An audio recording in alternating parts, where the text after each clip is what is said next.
Menteri Pertahanan Prabowo Subianto menghadiri wisuda 3.000 santri di Badan Komunikasi Pemuda Remaja Masjid Indonesia di Islamic Center Balikpapan, Kalimantan Timur. Dalam kesempatan ini, Prabowo didaulat menjadi tokoh santri.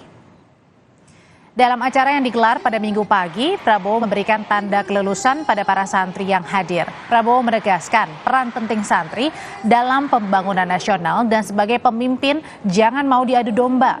Prabowo kemudian dilantik menjadi tokoh santri Indonesia karena dinilai berkontribusi pada kemajuan santri.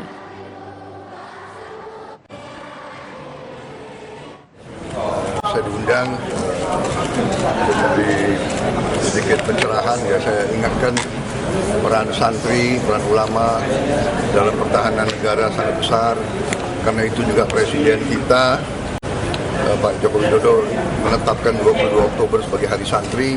Ini saya menyampaikan inti-inti bahwa negara kita di ajang kita akan bertumbuh, berkembang menjadi negara yang berhasil, yang kuat.